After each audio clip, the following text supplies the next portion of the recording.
ভারতের মানচিত্রে এমন একটা অঞ্চল আছে যাকে অনেকে বলে সবচেয়ে সুন্দর, অনেকে বলে সবচেয়ে দূরের, আবার অনেকে বলে সবচেয়ে রহস্যময়। কিন্তু কেন নর্থ ইস্ট ইন্ডিয়াকে এত রহস্যময় মনে হয়? সবাইকে নমস্কার, welcome to my channel history IQ. এখানে কি সত্যিই কোনো অজানা জাদু আছে, নাকি রহস্যের আড়ালে লুকিয়ে আছে ইতিহাস, অবহেলা আর ভুল বুঝাবুঝি? Sometimes mystery is not about magic, it is about what people never try to understand. আজকের ভিডিওতে আমরা এই রহস্যের পর্দা সরিয়ে দেখব the idea of mystery North East India. North East ইন্ডিয়াকে নিয়ে সাধারণ মানুষের কৌতূহল সবসময় একটু বেশি। এই অঞ্চলকে ঘিরে গল্প আছে, লোক কথা আছে, সীমান্তের উত্তেজনা আছে, পাহাড়ের নীরবতা আছে, আর আছে এমন এক ধরনের দূরত্ব যা একে মূল ধারার ভারতের চোখে আলাদা করে তুলেছে। কেউ একে রহস্যময় বলে, কেউ একে আবার অচেনা বলে। কিন্তু সত্যি বলতে রহস্যের বড় একটা অংশ এসেছে অজানাকে না জানার অভ্যেস থেকে। আমরা জানবো এই অভ্যেসগুলি কি, নর্থ ইস্ট কেন আলাদা, কখনো অবহেলিত, কখনো গুরুত্বপূর্ণ, কখনো জটিল, কখনো সহজ সরল। তাই অবশ্যই ভিডিওটা স্কিপ না করে দেখবেন, আর চ্যানেলে নতুন হলে অবশ্যই চ্যানেলটাকে সাবস্ক্রাইব করতে ভুলবেন না। তাহলে চলে যাই মূল ধারায়। প্রথমে বুঝতে হবে রহস্যময় বললে আমরা কি বোঝাই এবং নর্থ ইস্ট কেন রহস্যময়। রহস্য মানে শুধু অদ্ভুত কিছু নয়, রহস্য মানে এমন কিছু যা বাইরের থেকে দেখা যায় কিন্তু পুরোপুরি উপলব্ধি করা যায় না। আর নর্থ ইস্ট ইন্ডিয়ার ক্ষেত্রে ঠিক সেটাই হয়েছে। মূল ভূখণ্ডের অনেক মানুষের কাছে এই অঞ্চল দীর্ঘদিন ধরে ছিল ভৌগোলিকভাবে দূরের, সাংস্কৃতিকভাবে ভিন্ন এবং রাজনৈতিকভাবে জটিল। ফলে অজানা জিনিসকে মানুষ অনেক সময় রহস্য বলে মনে করে। এই অঞ্চল রহস্যময় মনে হওয়ার প্রথম কারণ হলো তার ভূগোল। উত্তর পূর্ব ভারত পাহাড়, জঙ্গল, নদী, উপত্যকা এবং সীমান্তবর্তী অবস্থান একে অপরকে স্বাভাবিকভাবে আলাদা করে দিয়েছে।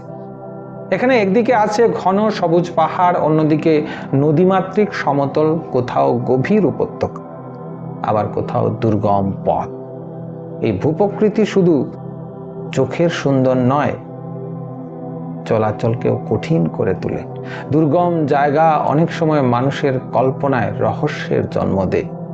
যে জায়গা সহজে পৌঁছানো যায় না, সেই জায়গা নিয়ে গল্প বেশি তৈরি হয়।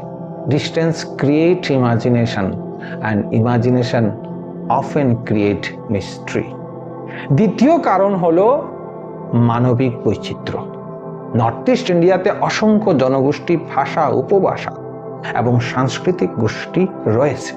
এই অঞ্চলে আলাদা আলাদা খাবার, আলাদা পোশাক, আলাদা নাচ, আলাদা উৎসব, আলাদা আচার দেখা যায়। মূল ভারতের একজন পর্যবেক্ষকের কাছে এই বৈচিত্র্য কখনো কখনো এত বেশি মনে হয় সেটাকে সে একই পরিচয়ে বাঁধতে পারে না। যা বোঝা যায় না অনেক সময় তাকে রহস্য বলে ধরে নেওয়া হয়, কিন্তু আসলে এটা রহস্য না, এটা বৈচিত্র্য। এই অঞ্চলের লোক কথাও রহস্যের অনুভূতি তৈরি করে। পাহাড়ি সমাজে প্রকৃতি, আত্মা, বীর গাথা, দেবতা, পূর্বপুরুষ এবং পবিত্র স্থানের উপস্থিতি গভীরভাবে রহস্যের সৃষ্টি করে। খাসি, গারো, নাগা, মিজো, মণিপুরী, ত্রিপুরী, অহম প্রতিটি জনগোষ্ঠীর নিজস্ব কাহিনী, লোককথা, বিশ্বাস এবং স্মৃতি ও ইতিহাস রয়েছে। কিছু কাহিনীতে আছে বনের দেবতা, কোথাও আছে পাহাড়ের আত্মা, কোথাও আছে নদীর কাহিনী, কোথাও আছে বীর যোদ্ধার স্মৃতি। এই সব মিলিয়ে নর্থ ইস্ট। এই লোককথাগুলি শুধু বিনোদন নয়, এগুলি সমাজের ইতিহাস, পরিবেশ আর মানসিক মানচিত্রের অংশ। আর এর বাইরে মানুষের কাছে এগুলি হয়ে ওঠে রহস্যের উৎস। রহস্যের আরেকটি বড় কারণ হলো ঐতিহাসিক বিচ্ছিন্নতা। দীর্ঘদিন ধরে উত্তর পূর্ব ভারতকে মূল ভারতের পাঠ্য বই, মিডিয়া এবং জনপ্রিয় সংস্কৃতিতে যথেষ্ট গুরুত্ব দেওয়া হয়নি এবং আজও দেওয়া হয় না। যদিও সময়ের সঙ্গে সঙ্গে কিছুটা বাস্তবিকতা পরিবর্তন ঘটেছে। ফলে বহু মানুষ এই অঞ্চল সম্পর্কে সামান্য তথ্যই জানে। কখনো যুদ্ধের খবর, কখনো প্রাকৃতিক দুর্যোগ, কখনো পর্যটন দৃশ্য। একটি অঞ্চলকে যদি ইতিহাসের মূল স্রোতে না আনা হয়, তবে সেই অঞ্চলকে নিয়ে কৌতূহল বাড়ে, কিন্তু বোঝাপড়া বাড়ে না। আর এই বোঝাপড়ার অভাব থেকেই তৈরি হয় রহস্য। The other India. অনেকে উত্তর পূর্ব ভারতকে রহস্যময় মনে করেন, কারণ তারা বলেন এখানে যেন ভারতের অন্য কোনো রূপ বাস করে। আসলে এটাই আংশিক সত্য। এখানে ভারতের অন্য রূপ আছে বটে, কিন্তু সেটা বিচ্ছিন্ন এবং অদ্ভুত নয়, বরং ভারতের ইতিহাসের এক পুরনো, সমৃদ্ধ ও বহু বর্ণ নিয়ে একটা অংশ গড়ে ওঠা। উত্তর পূর্ব ভারতের অনেক জনগোষ্ঠী, রাজ্য, রাজবংশ শতাব্দীর পর শতাব্দী ধরে নিজেদের রাজনৈতিক ও সাংস্কৃতিক কাঠামো তৈরি করেছে, কিন্তু মূলধারার ইতিহাসে সেগুলি কম আলোচিত এবং হয়েছে অনেক জায়গাতে অবহেলিত, যার ফলে অঞ্চলটি অচেনা থেকে গেছে। এই অচেনা হওয়াই অনেক সময় মিথ তৈরি করে। কেউ ভাবে নর্থ ইস্ট নাকি অতি বন্য, কেউ ভাবে এখানে নাকি সব জায়গা দুর্গম, কেউ ভাবে সব জনগোষ্ঠী নাকি একরকম, বা চাইনিজ, মোমো ইত্যাদি ইত্যাদি। কেউ ভাবে এটি কেবল বিদ্রোহ আর সংঘাতের অঞ্চল। এসব ধারণা আংশিক, ভুল অথবা অতি সরলীকৃত। বাস্তবে নর্থ ইস্ট ইন্ডিয়াতে শহর আছে, শিক্ষা প্রতিষ্ঠান আছে, আছে আলাদা ভারত, অবিচ্ছিন্ন ভারত। শিল্প আছে, প্রযুক্তি আছে, কৃষি আছে, প্রশাসন আছে, আছে আধুনিকতাও। তাই রহস্য মানে বাস্তবতাকে না দেখা। Geography and security. রহস্যের পেছনে শুধু অজ্ঞতা নয়, রাজনৈতিক অবস্থানও আছে। এই অঞ্চলে ভারতের ভূ রাজনীতিতে অত্যন্ত গুরুত্বপূর্ণ। এখানে আছে আন্তর্জাতিক সীমানা, static corridor, cross border communities এবং নিরাপত্তার সংবেদনশীল এলাকা। ফলে অনেক তথ্য সাধারণ মানুষের কাছে পৌঁছায় না বা অসম্পূর্ণভাবে পৌঁছায়। যে অঞ্চলের বিষয়ে রাষ্ট্র সবসময় সতর্ক থাকে, সেই অঞ্চলে সাধারণ জীবনও অনেক সময় আড়ালে থেকে যায়, আর এই আড়াল থেকে জন্ম হয় রহস্যের। আরেকটি দিক হলো পর্যটন এবং কল্পনা। উত্তর পূর্ব ভারতকে অনেক সময় এমনভাবে উপস্থাপন করা হয় যে এটি মিস্টিক্যাল ল্যান্ড, যেখানে সবুজ, ঝর্ণা, পাহাড়, উৎসব আর লুকোজ সৌন্দর্য ছাড়া আর কিছুই নেই। এই রোমান্টিক উপস্থাপনা দেখতে ভালো লাগলেও এর সম্পূর্ণ চিত্র ফুটিয়ে তুলতে ব্যর্থ হয়। মানুষ যখন কেবল সৌন্দর্য দেখে, তখন বাস্তব সমস্যাগুলি অদৃশ্য হয়ে যায়। ফলে অঞ্চলটি মিস্টেরিয়াস থেকে এক্সোটিক হয়ে ওঠে। আর এই দুটির পার্থক্য গুরুত্বপূর্ণ।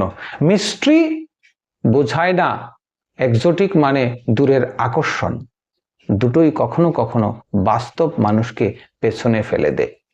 এবার আসছি নর্থ ইস্ট এর রহস্যময়তার ভেতরে আরো একটি গভীর সত্য নিয়ে। এই অঞ্চলের মানুষ বারবার নিজেদের পরিচয়, ভূমি, ভাষা, অধিকার রক্ষার জন্য লড়েছে। এখানে যে রাজনৈতিক আন্দোলন, স্বায়ত্ত শাসনের দাবি, সাংস্কৃতিক আত্মরক্ষা আর সামাজিক সংগঠন দেখা গেছে, তা একদিনের ঘটনা নয়। এগুলি বহু দশকের অভিজ্ঞতা।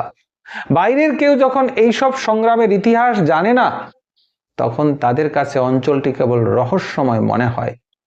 কিন্তু ইতিহাস জানলে বোঝা যায় এখানে রহস্য নয়, আছে বেঁচে থাকার লড়াই। এই জায়গায় এসে আরেকটা গুরুত্বপূর্ণ কথা বলা দরকার। নর্থ ইস্টকে রহস্যময় বলা অনেক সময় ভালোবাসা থেকে আসে, কিন্তু অজান্তেই তা ভুল ধারণাকে শক্তিশালী করতে পারে। কারণ রহস্যের নামে যদি মানুষের অজানা, দূরের, অতি প্রাকৃতিক এবং অবোধগম্য হিসাবে দেখানো হয় এই অঞ্চলটাকে, তাহলে তার মানবিকতার আড়ালে গভীর সন্দেহ তৈরি হয়। উত্তর পূর্বের মানুষ রহস্যের চরিত্র নয়, তারা বাস্তব মানুষ। তাদের হাসি আছে, দুঃখ আছে, কাজ আছে, রাজনীতি আছে, সংস্কৃতি আছে, স্বপ্ন আছে। আর 10টা ভারতের রাজ্যের মতো উত্তর পূর্ব ভারতের মানুষের মধ্যে ভারতীয়ত্ব আছে। এই অঞ্চলকে বুঝতে হলে, এই অঞ্চলের মানুষকে বুঝতে হবে, তাহলে নর্থ ইস্টের আসল রহস্য কি উপলব্ধি করা যাবে।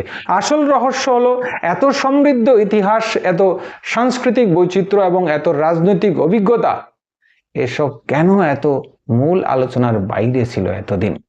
আসল রহস্য হলো ভারত নিজেরই এই অংশকে এতদিন অনেক কম বুঝেছে। The region was never truly mysterious, but it was simply unread. এই কারণেই নর্থ ইস্টকে রহস্যময় বলা হয়, কিন্তু এই রহস্য কোনো অলৌকিকতা নয়, এটি ইতিহাসের অবহেলার আর অপূর্ণ বোঝাপড়ার রহস্য। আর এই রহস্য ভাঙার একমাত্র উপায় হলো জানার চেষ্টা, শোনা, পড়া, দেখা, ইতিহাসকে বোঝা এবং স্থানীয় মানুষের কণ্ঠকে গুরুত্ব দেওয়া। নর্থ ইস্টকে যদি সত্যিই বুঝতে চাই তাহলে আমাদের প্রথমে রহস্যের মোহ কাটাতে হবে, কারণ যে অঞ্চলকে আমরা রহস্য বলে দূরে ঠেলে দেই সেই অঞ্চল আমাদের ইতিহাসের এক অমূল্য অংশ হয়ে অচেনা হয়ে যায়। আর যে অঞ্চলকে আমরা মন দিয়ে বুঝতে শিখি সেটাই ধীরে ধীরে রহস্য থেকে বাস্তব হয়ে ওঠে। আর এই বাস্তবের চেয়ে বড় কিছু আমাদের জীবনে নেই। তাই নর্থ ইস্ট ইন্ডিয়া ভারতের সবচেয়ে রহস্যময় অঞ্চল কিনা, এই প্রশ্নের উত্তর একভাবে দেওয়া যায় না। এটি রহস্যময় কারণ আমরা অনেক কিছু জানি না, কিন্তু আরো বড় সত্য হলো এটি রহস্যময় নয়, এটি অবহেলিত। আর যে অঞ্চলকে আমরা অবহেলা করি সেই অঞ্চলই আমাদের কাছে রহস্য হয়ে চিরদিন থেকে যায়। তাই নর্থ ইস্টকে জানতে গেলে অবশ্যই ভিডিওটাকে সবার মধ্যে ছড়িয়ে দিন। কমেন্টে আপনার নর্থ ইস্ট সম্পর্কে উপলব্ধি ব্যাখ্যা করুন। সবাই ভালো থাকবেন। নমস্কার।